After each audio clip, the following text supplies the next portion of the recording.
우리가 지금까지 시편 23편 말씀을 살펴보았습니다.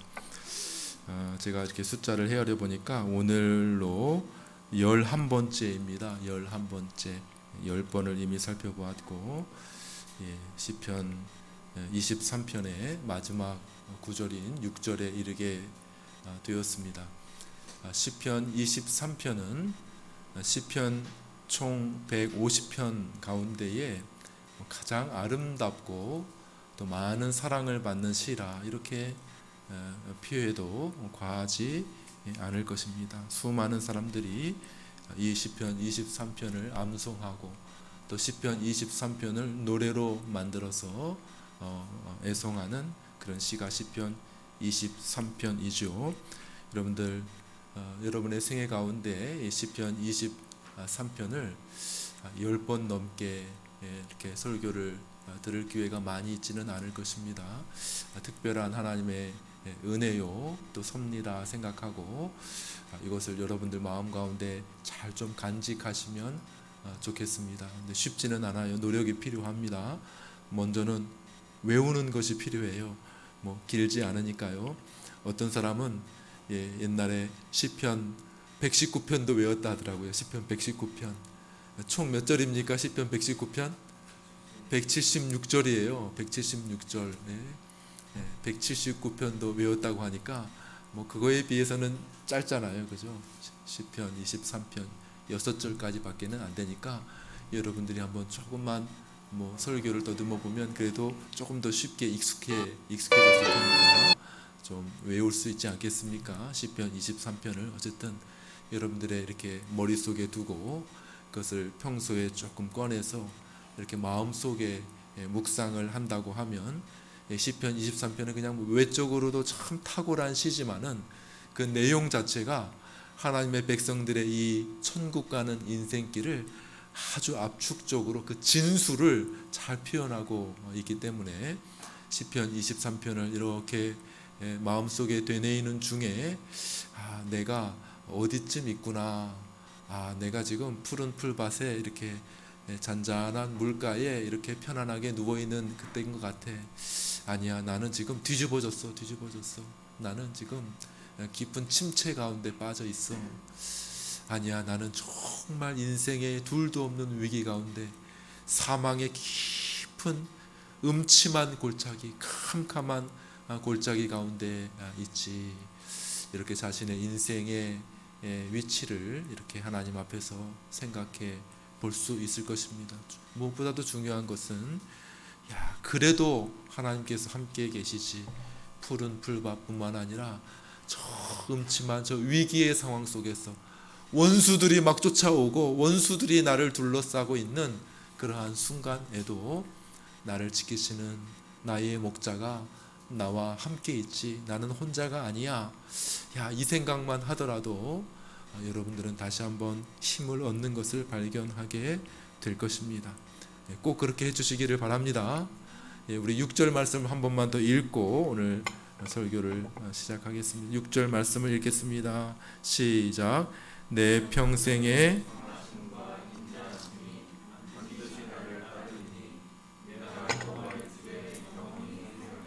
아멘. 멋진 마무리입니다. 이제 고원에 있던 양떼들을 목자가 이제 이끌고 날씨가 이제 쌀쌀해졌어요. 오늘도 그렇죠. 오늘도 아침에 보니까 막 16도 막 이렇게 뚝뚝 떨어졌더라고요. 쌀쌀해지게 됩니다. 그러면 이거보다 더 추워지겠죠. 늦가을이 시작돼. 늦가을. 이제 조금 있으면 눈이 내릴 것 같아요. 이제 조금 있으면 추운 겨울이 찾아옵니다. 그러면 이제 목자가 서둘러서 양떼들을 준비시키고 이제 어디로 갑니까? 다시 집이 있는 저 겨울 목장으로 다시 인도해서 내려오게 되는 것이죠. 이제 차가워진 바람을 뒤로 하고 이제 따뜻한 집이 있는 그 집으로 향해서 나아가고 있는 모습이 바로 시편 23편의 6절 말씀의 내용이라고 여러분들이 생각하시면 되겠습니다. 양의 일주기를 그렸다고 했으면 양의 일주기 주변에서 이렇게 있다가 이제 고원의 목장으로 갔다가 거기서 여름 나고 가을을 지내다가 이제 다시 이제 추운 겨울이 시작되면 다시 이제 집으로 돌아오게 되는 그러한 양으로 말하면 그렇다는 거. 양으로 말하면 그렇다는 것이죠. 자, 이 마지막 절에서 다윗이 강조하고 있는 것은 무엇입니까? 다윗이 강조하고 있는 것은 무언가 확실한 것이 있다는 것입니다. 내 평생의 선하심과 인자하심이 반드시, 따라해보시죠. 반드시 나를 따르리니. 반드시가 중요합니다. 다윗이 마지막 절에서 마무리하면서 강조하고 싶은 것은 뭐냐면 분명히 확실한 것이 있다는 거예요. 예전에 성경이 조금 이렇게 수정되기 전에는 이걸 이제 정령 이렇게 얘기했어요. 정령. 내 평생의 선하심과 인자하심이 정령 나를 따르리니. 정령, 이게 더 강조함이 있는 것 같아요. 같은 말입니다. 정령, 틀림없이, 반드시, 꼭, 확실하게 나를 따른다. 이 강조인 거죠. 강조. 근데 정령이 더 강조점이 있는 것 같은데 잘 이해를 못하니까 반드시 나를 따른다라고 확실한 것 한 가지를 소개해 주면서 이 시를 마치고 있는 것을 볼 수가 있습니다. 제가 영어 성경을 보았습니다. 영어 성경을 보니까 이거는 첫 자로 나와 있더라고요. 영어 성경에서는 surely 확실히 goodness and loving kindness will follow me all days of my life. 나의 평생에 반드시 그의 선하심과 인자하심이 나를 따를 것이다. 확실한 것이 있다. 확실한 것. 주의 선하심과 그 인자하심이 나를 따를 것이다. 이렇게 이야기를 하고 있는 것이죠. 여러분들 오늘날 이렇게 포스트 모더니즘 시대라 이렇게 일컬어지는데 불확실성의 시대라는 거죠. 불확실성. 확실한 것 아무것도 없다. 정의될 만한 것 아무것도 없다. 확실한 정답 없다. 그렇다고 틀린 것이 있는 것도 아니다. 이럴 수도 있고 해석에 따라서 저럴 수도 있다. 이렇게 하는 것 아닙니까? 사람들 마음 가운데 이 확신, 분명한 것, 뚜렷한 것, 절대적인 진리가 되는 것, 절대적인 참이 되는 것, 이런 것들이 사람들의 마음 가운데 이렇게 사라지고 있는 것을 볼 수가 있습니다. 그게 이제 포스트 모던 시대라는 거예요. 포스트 모던 시대. 확실한 건 없어. 그렇다고 틀린 것도 없어. 우리 그냥 다 이래도 좋고 저래도 좋은 것이지. 그냥 싸우지만 말고 살아가자. 다원주의야. 서로 인정해줘. 기독교 너 불교 좀 인정해줘. 불교 너 천주교도 좀 인정해줘. 이렇게 하면서 확실한 것도 아닌데 서로 좀 양보하며 살자. 이렇게 이야기를 하는 것이 우리가 살아가는 시대입니다. 그렇죠? 그렇습니다. 전통적인 그 가치들도 많이 무너지고 있죠. 평생 직장? 그런 게 어디 있어요? 요즘에 평생 직장이 어디 있어요? 40대 중반만 돼도 벌써 이제 퇴직하고 다른 직장, 수명은 100세인데 벌써 50도 되기 전에 이제 퇴직을 하는 거예요. 명예퇴직하고 그 다음에 또 다른 나머지 반년 어떻게 지내면 나머지 50년 어떻게 지냅니까? 100세 시대인데 그러니까 또 다른 잡을 구해야 되죠. 두 번째, 세 번째 잡을 이렇게 구해야 되는 것 아닙니까? 평생 직장이라고 하는 그냥 개념 자체가 이미 무너진 지 오래가 된 것이죠. 가정에 대한 전통적인 개념도 많이 무너졌습니다. 그렇죠? 당연히 때가 되면 남녀가 만나 결혼하는 것을 당연히 여겼는데 이제는 40-50% 이상이 결혼 그거 초이스입니다. 초이스. 왜 당연히 결혼해야 되는데요? 이렇게 생각하는 사람들이 굉장히 많아지게 되었다는 것이죠. 결혼하면 아기 낳는 것 당연한데 아이고 우리는 그럴 생각 없습니다. 아기 낳으면 돈 많이 들어요. 우리는 그냥 우리 둘이 엔조이 즐기면서 살겠습니다. 이렇게 하는 사람들이 많습니다. 옛날에는 당연히 뭐 남자 여자가 결혼하는 것 당연하게 여겼는데 아들이 이제 아버지 어머니 결혼할 사람입니다 하고 데려왔는데 아버지 어머니 이렇게 남자를 데려온 거 남자 이성이 아니고 아버지 어머니 이렇게 하면서 이제 동성연애가 지금 막 판을 치고 뭐 시청 한복판에서 막 그냥 행사들을 가지고 저한테 계속 문자가 오고 연락이 와요. 길원평 교수님이라고 그 팀에서 아이고 그 시청 앞에서 반대 시위를 하니까 꼭 참여해 주십시오. 막 프로그램도 좋은 거 많이 만들었더라고요. 교인들 데리고 꼭 참여해 주십시오. 이렇게 계속 연락이 와요. 막 그냥 거기는 막 사람들이 막 프로그램도 하고 막 이렇게 한다는 것이죠. 야, 이게 확실한 것이 없어요. 어떻게 될지 모릅니다. 어떻게 이제 자라날 때 어떻게 될지 몰라. 확실한 것이 없어요. 이 당연한 거 아니야? 이거 당연한 거? 그런 게 없어졌어. 당연한 게 없어진 그런 시대에 우리가 살고 있는 것이죠. 그런데 다윗 뭐라고 말합니까? 다시 한번 따라해 볼까요? 반드시 나를 따르리니.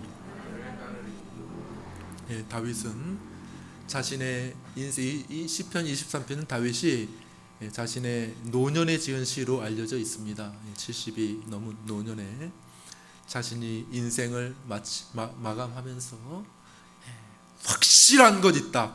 확실한 것. 다른 것은 다 몰라도 다른 확실하다고 생각하고 당연하다고 생각했던 것은 다 허물어지고 무너져 내릴지 모르지만은 그러나 여기에 확실한 것 있다. 확실한 내가 살아보니 확실한 것 있다. 무엇이 확실합니까? 예, 다시 한번 6절을 읽어보겠습니다. 다시 한번 6절을 읽어보겠습니다. 읽으면서 외우시면 좋아요. 같이 읽습니다. 시작. 내 평생에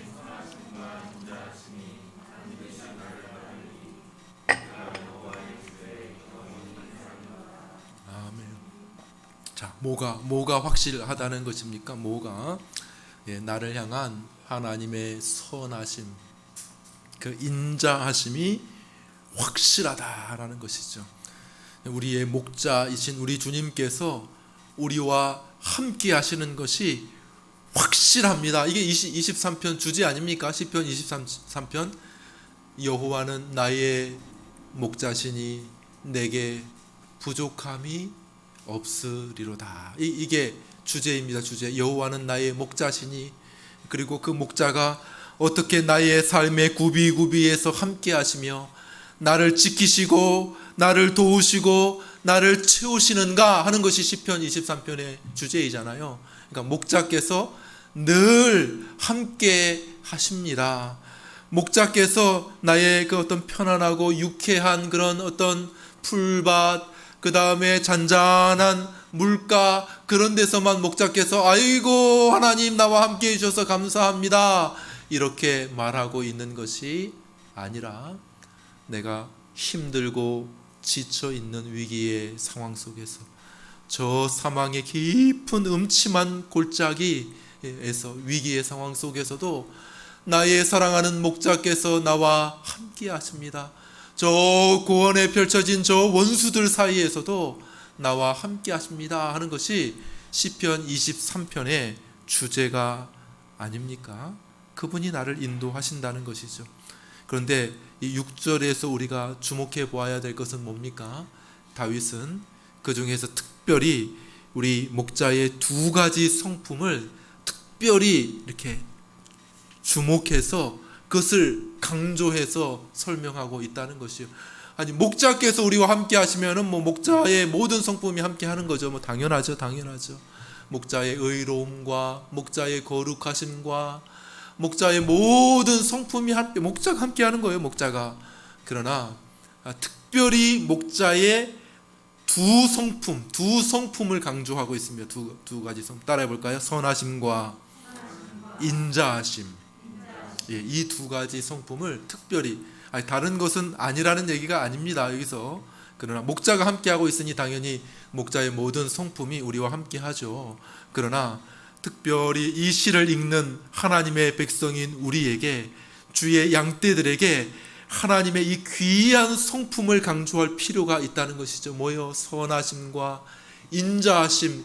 이것은 우리의 구원을 위해 꼭 필요한 것이며, 하나님의 백성들이 이 두 가지 성품을 평소에 묵상하고 이 두 가지 성품을 붙들고 살아갈 때에 큰 위로를 얻고 큰 힘을 얻는다는 것을 강조해서 말하려고 하는 것이죠.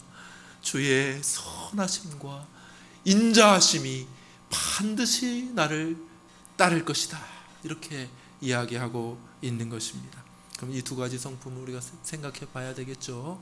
첫 번째, 선하심입니다.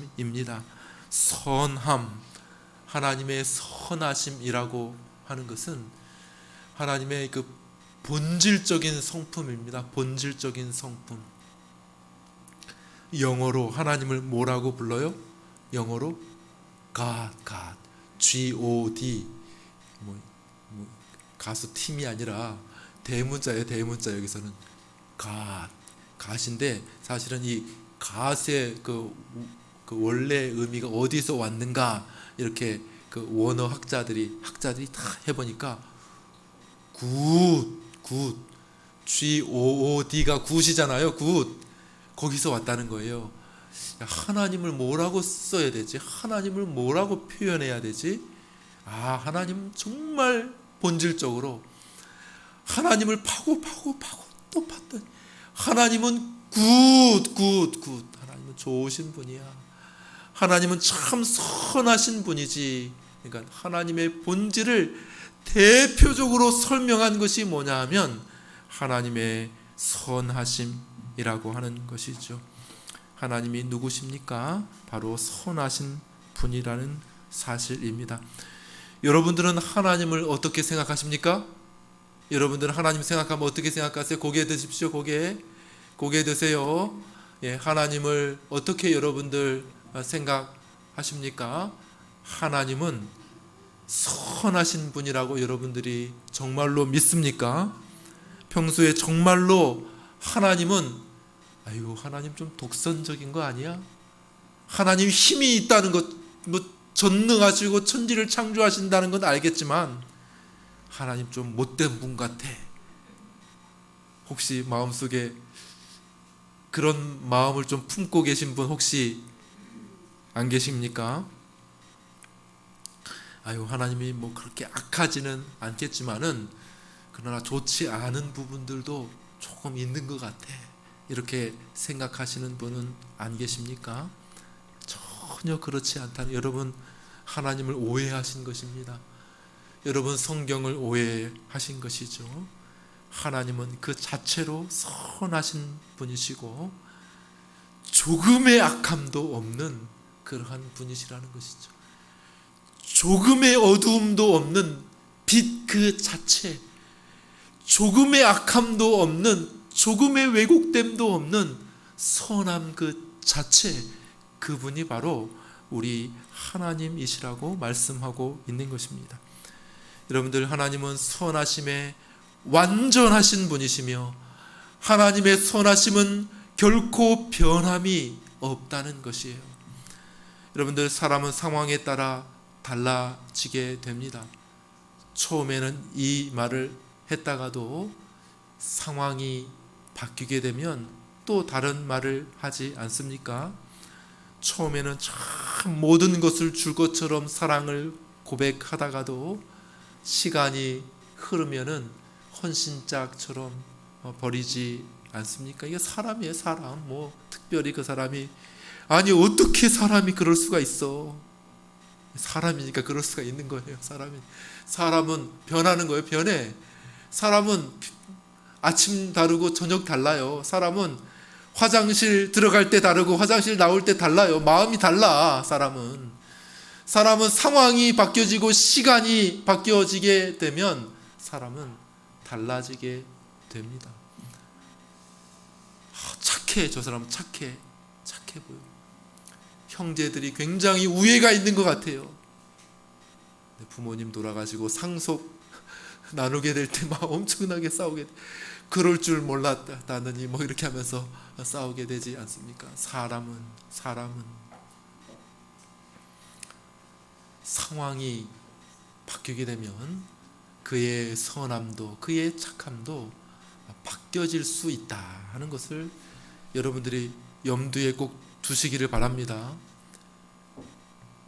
이런 말 하지 마세요. 사람이 어떻게 그럴 수 있어? 그럴 수 있다니까. 사람이라서 그럴 수 있는 거예요. 그러나 하나님은 전혀 그런 분이 아니라는 것이죠.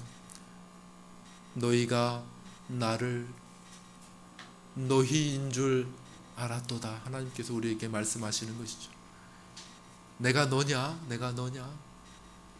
사람이 그러니까 하나님도 그렇다고 여러분들 생각하십니까? 사람이 바뀔 수 있으니까 하나님도, 하나님의 선함도 바뀔 수 있는 것처럼 여러분들이 생각하십니까? 그렇지 않다는 것이에요. 하나님은 선하심에 완전하시고 결코 그 선하심이 변하지 않는 분이라고 성경은 우리에게 말씀하고 있는 것이죠. 하나님은 누구에게나 선하십니다. 누구에게나. 아이고, 그건 아닌 것 같은데. 내게는 선하지. 예수님 믿는 사람들, 하나님을 믿는 사람들에게는 선하지만 하나님 믿지 않는 사람들에게는 선하지 않은 악한 무시무시한 그런 하나님 아니야? 그런 거 성경에 그렇게 써 있잖아. 봐. 지옥도 만드시고 막 이렇게 끼리끼리. 사람은 그렇죠. 사람은 내 편만, 내 편. 정말 좋은 사람 같은데 자기 편이 아닌 사람에게는 아주 비열하고 아주 악한 그런 사람들이 있지 않습니까? 대부분의 사람들이 그런 것 같아요. 특별히 정치인들, 정치 욕하면 안 되지. 비슷한데 뭐 사람이 다 비슷하죠 뭐. 근데 정치인들 그냥 우리끼리 막 잔치하고 우리끼리. 그렇지만은 상대편을 향해서는 온갖 모진 말을 다 쏟아내고 온갖 술수를 다 부리는 그런 사람들이 얼마나 많이 있습니까? 그러나 하나님의 선하심은 어떻다고요? 누구에게나 선하시다는 거예요. 누구에게나. 심지어 악인이라 할지라도 마태복음 5장에 나오지 않습니까? 하나님께서 그 해와 비를 누구에게 내린다고요? 예? 선인과 악인에게 골고루 주신다는 거예요. 야, 너 내 말 잘 듣는, 너 예배 잘 드린다. 야, 내가 너에게 빛과 또 비를 주지. 이렇게 이야기하지 않고 선인과 악인에게 7장인가요? 두루두루 우리가 하나님께서 선하시다고 말씀하고 계시는 것입니다. 여러분들, 사람 가리지 아니하고 때를 가리지 아니하고 하나님의 선함은 항상 변함없이 완벽한 줄 믿으시기를 바랍니다. God is so good. 하나님은 정말 선하십니다. 하나님은 선하신 분이십니다 라고 우리가 고백할 수 있게 되기를 바랍니다. 그러므로 우리가 이 땅에서 가지고 있는 것, 우리가 이 땅에서 누리고 있는 그 모든 것들은 다 어디에서 온 것이에요? 하나님의 선하심에서부터 온 것임을 여러분들이 믿으시기를 바랍니다. 여러분들 부모님을 주셔서 참 공급을 많이 받고 있습니까? 일평생 공급을 하나님, 부모 누가 주셨어요? 하나님이 주신 것이죠. 하나님. 남편에 대해서 감사합니까? 아내에 대해서 감사합니까?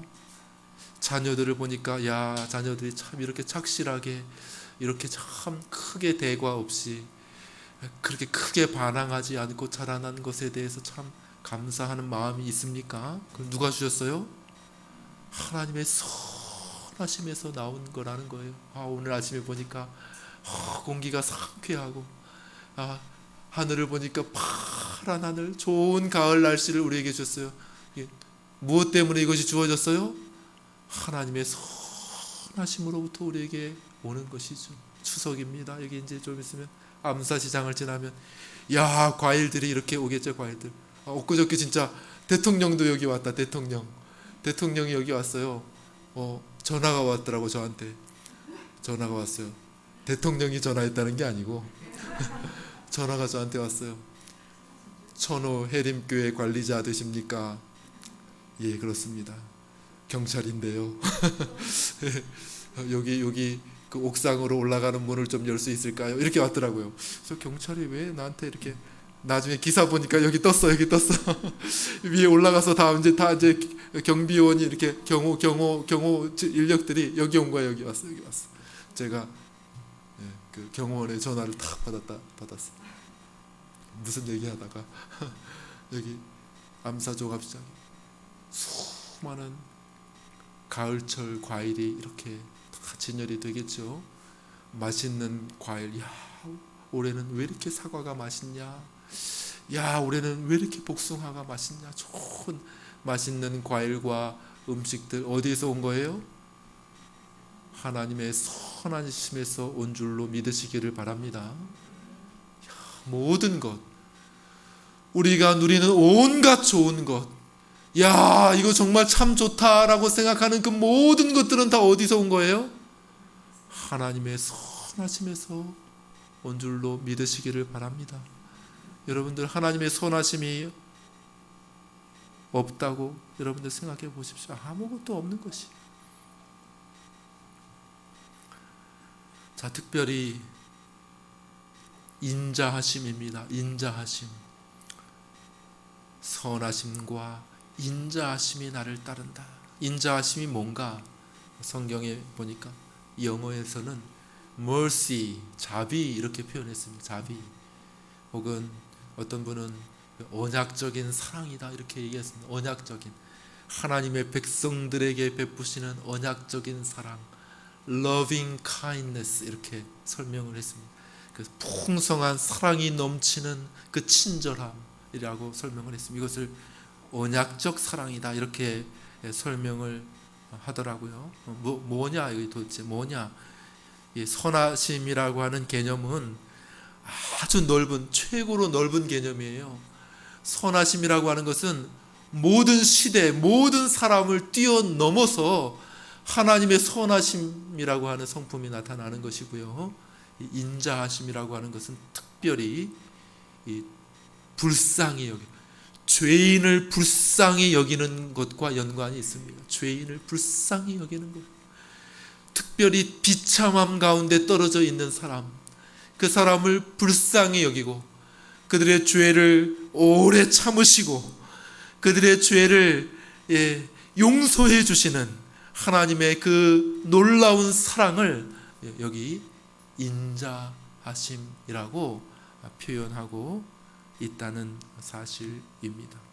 다윗의 고백입니다. 다윗의 고백. 우리가 믿음의 길로 들어가서 저 천국에 이를 때까지 항상 우리의 목자께서 우리와 함께 하시겠지만 꼭 기억해야 할 두 가지 성품, 주의 선하심과 그 인자하심은 마치 수호천사처럼 우리 옆에 서서 우리를 지켜주고 우리를 보호하고 우리를 부축해서 결국 반드시 하나님의 그 영원한 집에 우리를 인도하게 될 것이라는 사실입니다. 여러분들, 하나님의 선하심과 인자하심이 없다면 우리는 우리의 구원에서, 우리의 구원의 길에서 우리가 필요로 하는 것을 결코 얻지 못할 것입니다. 우리는 처참할 수밖에 없을 것이요, 우리는 벌거숭이가 될 수밖에 없을 것입니다. 하나님의 인자하심이 없다면 우리의 죄를 용서하시고 비참을 긍휼히 여기시는 하나님의 인자하심이 없다고 여러분들 생각해 보십시오. 그러면 우리는 우리의 이 구원의 길을 끝까지 걸어가지 못할 것입니다. 중간에 파멸할 수밖에 없을 것이, 중간에 멸망할 수밖에 없을 것입니다. 아니 오늘도 죄를 짓고 내일도 죄를 지을 텐데 하나님이 나를 불쌍히 여기시고 길이 참으시지 아니하신다면 우리는 중간에 하나님의 심판을 면할 수가 없을 것입니다. 그러므로 우리가 이 구원의 길을 시작해서 저 영원한 천국에서 우리의 구원의 길을 마칠 때까지 우리에게 반드시 필요한 것이 있다고 하면 그것은 하나님의 선하심과 인자하심인 줄로 믿습니다. 다윗이 확신하는 거예요. 다윗이 확신하는 거예요. 뭘 확신합니까? 다른 건 몰라도 동성연애가 판치고 뭐 직장을 잃고 뭐 가정이 파탄나고 뭐 그런 일이 있을 수 있지만 그러나 다른 일은 몰라도 하나님의 선하심과 그 인자하심만큼은 나를 떠나지 아니하시고 반드시 나를 지킬 것이며 그것이 반드시 나를 그 영원한 하나님의 집으로 인도할 것입니다 라고 말씀하고 있는 것이죠. 사랑하는 여러분, 이것은 다윗의 고백만이 아닙니다. 이것은 성경 전반의 가르침인 것이죠. 우리 몇 구절 성경을 읽어보도록 하겠습니다. 빌립보서 1장 6절 말씀입니다. 우리 한 목소리로 같이 읽겠습니다. 시작. 너희 안에서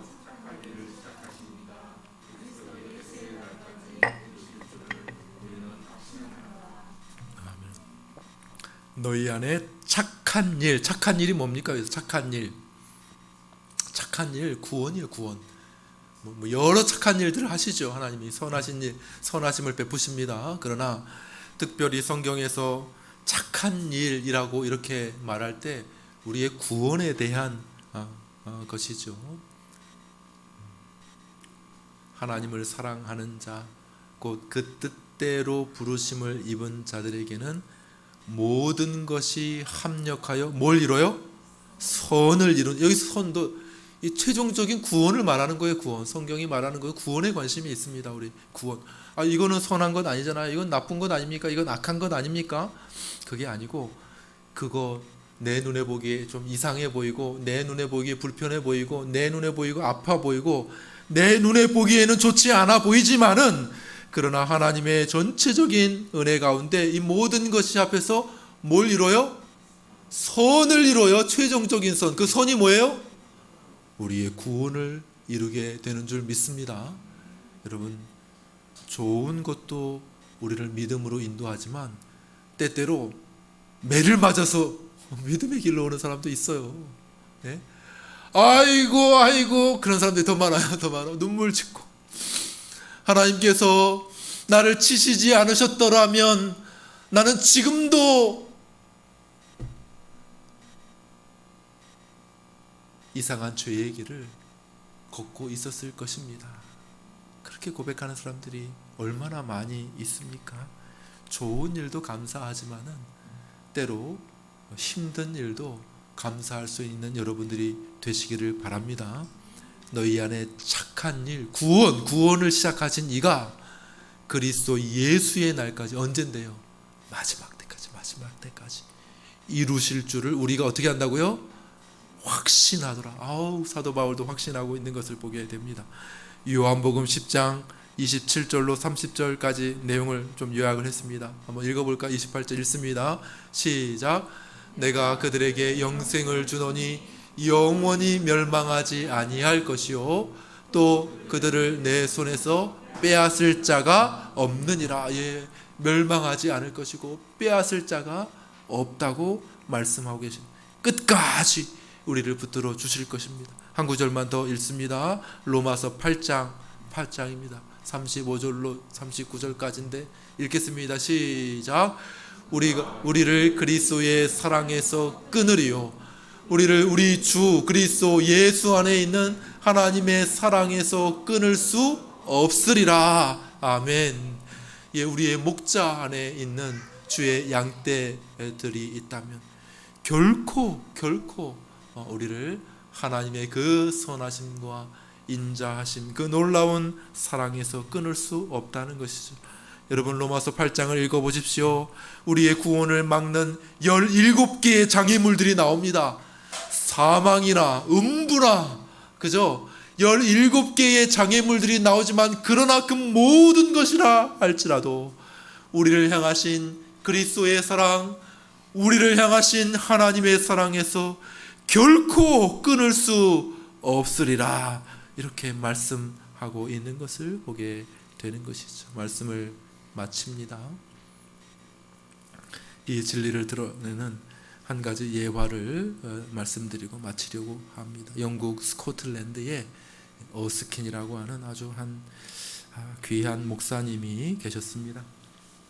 어스킨 목사님이 이제 어느 날 임종을 앞둔 한 여인을 신방하게 되었습니다. 이 여인이 천국 갈 준비를 잘 하고 있는지 그 이제 임종의 자리에서 점검을 하셨습니다. 여인은 그 목사님에게 저는 하나님의 손 안에 있기 때문에 누구도 빼앗을 수 없습니다. 오늘 읽은 성경과 같은 내용이죠. 그리스도와 함께할 준비가 되었습니다. 목사님 이렇게 얘기했습니다. 목사님이 혹시 하나님의 손 안에서 빠져 미끄러져 떨어지게 될까봐 두려워하시지는 않습니까? 이렇게 물었습니다. 저는 이제 천국 갈 구원받을 준비가 됐습니다. 이렇게 말하는데 아멘 그럴 겁니다. 이렇게 얘기하는 이 목사님도 참 점검을 해. 점검 왜 해요? 더 확실하게 해주기 위해서 혹시 하나님의 손 안에 있는 것 같지만은 마지막 순간에 여기서 이게 쭉 미끄러져서 마치 모래처럼 쭉 미끄러져서 이 구원 못 받는 것 아니야 하는 두려운 마음이 있지는 않습니까? 성도님 하니까 그 여인이 하는 말이 아니요 그런 일은 결코 없을 겁니다. 왜냐하면 저는 그분의 손가락이기 때문에 손가락 사이에서 빠져나갈 일이 결코 없을 것입니다. 이렇게 이야기했다는 것이죠. 만일 제가 잃어버린 바 된다면 여인은 담대하게 말합니다. 하나님은 더 많은 것을 잃게 되실 것입니다. 저는 구원을 잃겠지만 하나님은 자신의 양떼 가운데 하나를 잃어버림으로써 자신의 영광을 잃게 될 것입니다. 그러므로 그런 일은 절대 일어나지 않을 것입니다. 이렇게 말했다는 것이에요. 얼마나 놀라운 확신입니까? 얼마나 놀라운 고백입니까? 이 여인이 다윗의 고백을 하고 있는 거예요. 다윗의 고백. 우리 마지막 시편 23편 6절 말씀을 마지막으로 외울 수 있지 않겠습니까? 외울 수 있지 않습니까? 시편 23편 6절 말씀을 마지막으로 한번 우리 한번 읽고 마치도록 하겠습니다. 시작. 내 평생의 선하심과 인자하심 반드시 나를 따르리. 내가 여호와의 집에 영원히 살리로다. 아멘. 사랑하는 여러분, 하나님의 선하심을 느끼고 계십니까? 하나님의 인자하심을 정말 여러분들 느끼고 계십니까? 그의 선하심과 인자하심이 여러분 가까이에 있음을 정말로 느끼고 계십니까? 혹여나 내 삶이 왜 이렇게 힘들어? 하나님 선하심 없어, 하나님 인자하심 없어, 이렇게 고백하려고 하시는 분들이 계신 것은 아닙니까? 아닙니다. 좋을 때만 있는 것이 아니라 힘들고 어렵고 병들고 죽음의 침상에 누워있는 그 순간이라 하더라도 주의 선하심과 인자하심이 여러분과 함께 있음을 여러분들이 분명히 믿고 확신할 수 있게 되기를 간절히 축원합니다. 그래서 이렇게 고백해요. 이렇게 내 평생에 이 다윗의 고백 아닙니까? 다윗이 자신의 인생을 돌아보니까 뭐 좋은 날만 있었던 것은 아니에요. 다윗도 곰의 위협, 사자의 위협을 당했습니다. 양떼를 잡아가는 것을 느꼈습니다. 다윗도 청년의 시기에 왕이 자기 자신을 죽이려고 하는 것을 경험했습니다. 다윗도 죄에 빠져가지고 깊은 침체의 나락에 빠졌던 적이 있었습니다. 다윗도 늙음하게 아들의 배반을 받아서 왕궁에서 쫓겨진 그런 적도 있었습니다. 그러나 다윗이 자신의 일평생을 돌아보며 결론 내린 것은 뭡니까? 내 평생에 주의 선하심과 좋을 때뿐만 아니라 나쁠 때에도 그 인자하심이 반드시 나를 따르리니 앞으로도 마찬가지다. 앞으로도 지난 과거가 그랬듯이 앞으로 나의 생애에도 반드시 좋은 일만 있다는 겁니까? 부자 된다는 겁니까? 예? 모든 일에 성공한다는 겁니까? 지금 지나왔던 것처럼 앞으로도 실패가 있을 수 있어요. 앞으로도 어려움이 있을 수 있습니다. 그거는 몰라요. 그건 아무도 몰라요. 그러나 확실한 것 한 가지 있다. 확실한 것 뭐예요? 어느 순간 어느 때라도 주의 선하심과 인자하심이 반드시 나와 함께 한다고 하는 것은 확실하다. 그리고 그것이 나를 결국 어디로 인도해요? 여호와의 그 영원한 집으로 인도할 것은 확실합니다. 이렇게 고백할 수 있는 우리 모두가 될 수 있게 되기를 주님의 이름으로 축원합니다.